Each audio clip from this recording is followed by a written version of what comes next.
Aziz do'stlar, kuningiz yaxshi o'tdimi? Bu mening YouTube'ga joylayotgan birinchi videoyim. Umid qilamanki, sizlarga yoqadi. Shu sababli menga obuna bo'lib, like tugmachasini bosib qo'ying. Bu men yana YouTube'ga video joylashimga motivatsiya bo'ladi. Bugun men sizlarga charchoqli kundan keyin yoqimli hordiq bilan shirin uyqu tilayman. Va bugun sizlarga o'zimning kundalik ishlatadigan kosmetikalarimni hamda uходовый naborlarimni kichkina obzorcha qilaman. Umid qilamanki, bu sizlarga yoqadi.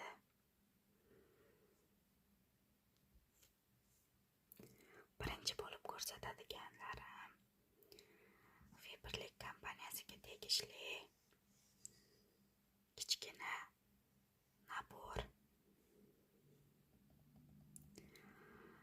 Unaqa qimmat nabor emas, lekin effekti yaxshi. Meni yuzimga yoqdi. Birinchi bo'lib ko'rayotganingiz universal nabor, universal krem.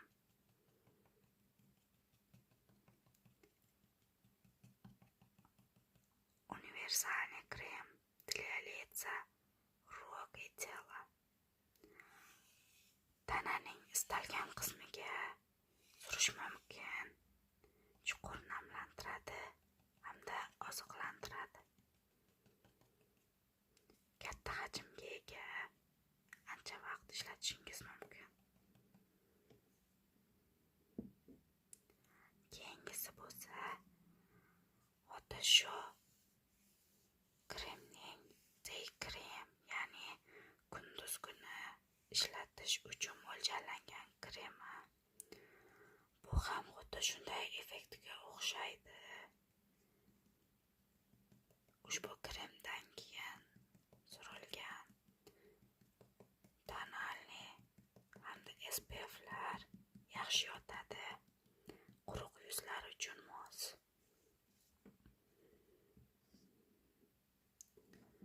Bunimiz esa xuddi ushbu brendga tegishli tonik. Kremni surtishdan avval buni ishlatib, keyin bu surtiladi.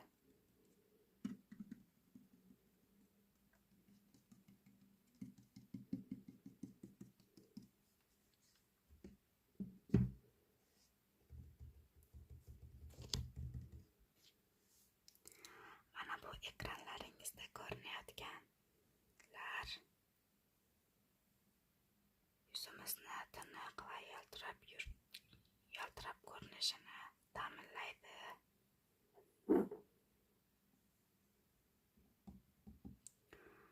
Hammasi budjetli kosmetikalar, lekin meni yuzimga hammasi tushgan. Mana bu Misha brendiga tegishli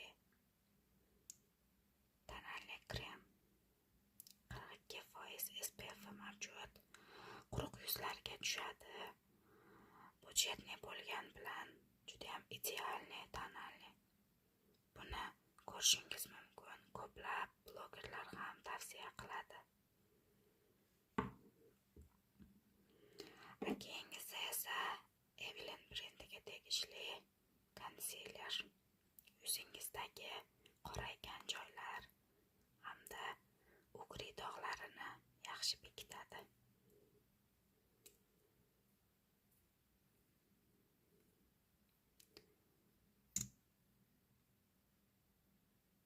Bu ham meni yuzimga yaxshi tushgan. Juda yaxshi yopib beradi.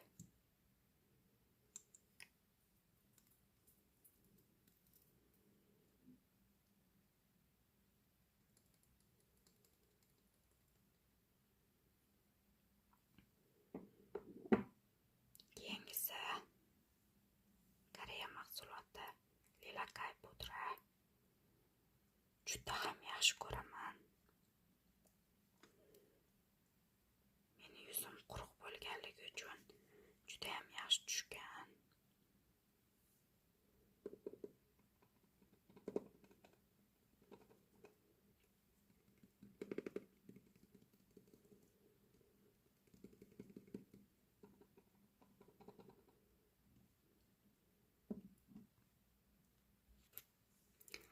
Keyingi qism makiyaj uchun kerak bo'ladigan narsalar. Birinchi ko'rib turganingizdek, bu ham Evelyn brendiga tegishli Big Volume tushi. Juda ham idealniy tush. Mening kipriklarim kalta bo'lgani uchun yaxshi o'stirib beradi hamda qalinlashtiradi. Adashmasam 4 yildan beri aynan shu tushni ishlataman. Tugab qolsa qayta sotib olaman. Budjetniy variant barchasi. Keyingisi juda ham ko'pchilik biladigan kistchka.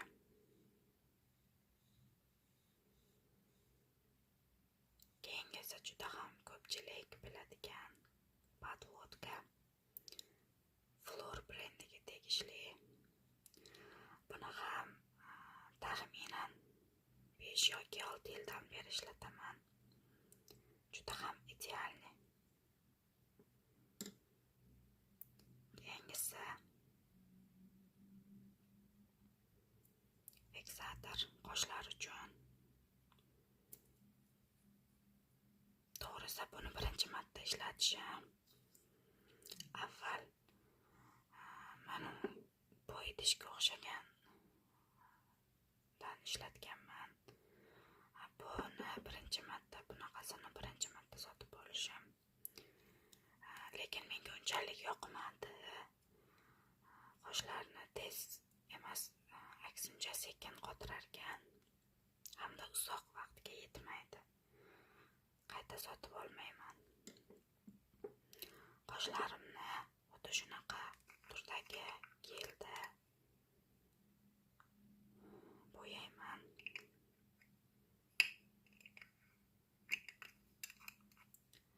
To'g'risi qalamda yaxshi bo'ya olmaganim uchun xuddi shunaqa cho'tka orqali bo'yayman.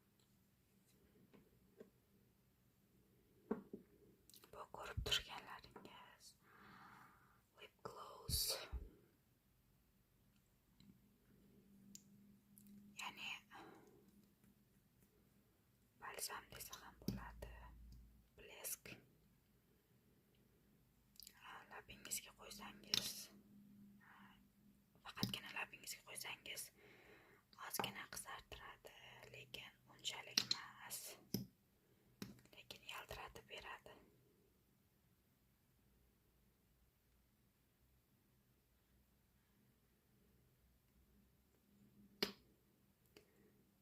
Hidi juda ham shirin.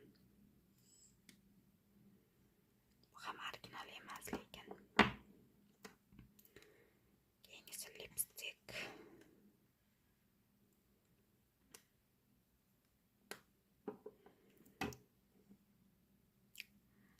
Bu o'zi ancha ishlatilgan, lekin juda ham rangi och.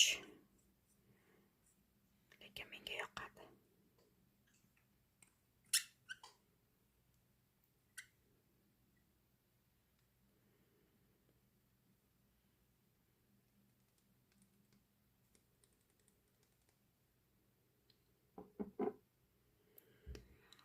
Barchasi budjetniy variant.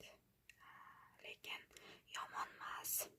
Aynan shunday ishlating deb tavsiya qilmayman, lekin menga yoqadi. Ekralaringizda ko'rib turgan parfumeriyalar, men ishlatayotgan parfumeriyalar. Keling, birinchi mana shundan boshlaymiz. Bu juda ham ko'pchilikka tanish, febrlikka tegishli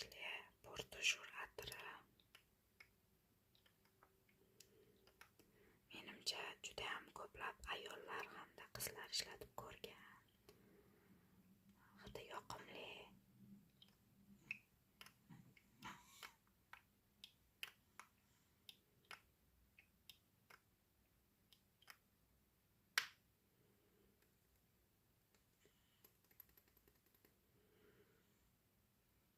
Qayta olib ishlataman.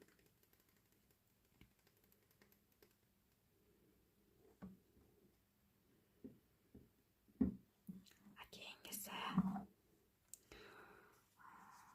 sprey, tana uchun sprey.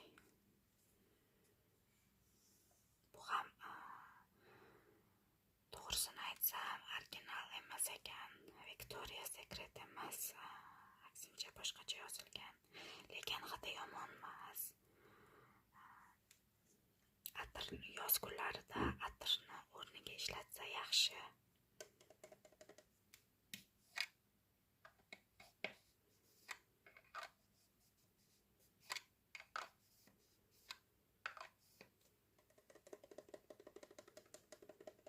Ichida mayda yaltiroqchalari bor. Tanangizga sepsangiz ozgina yaltirab turadi.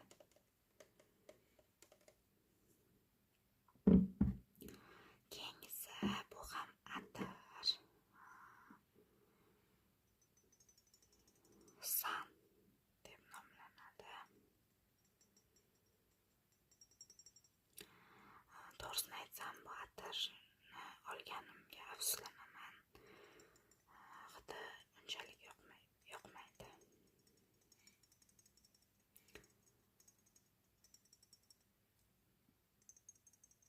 Hidi juda ham o'tkir. Shuning uchun menga unchalik yoqmaydi. Faqatgina o'tkirdan tashqari bilmadim. Ba'zilarga yoqishi mumkin. Olganimdan keyin lekin shuncha ishlatganman, ko'rinib turganidek.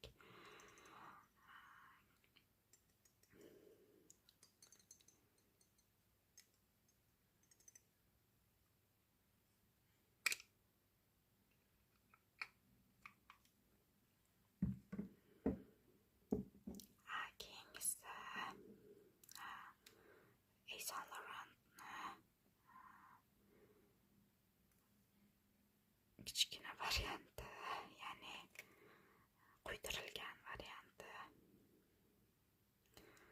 Buni menga jiyanim sovg'a qilgan. Buni ham hidi o'tkir, lekin sepganingizdan keyin mayinlashadi qanchadir vaqtdan keyin. Shu sababli yoqtiraman.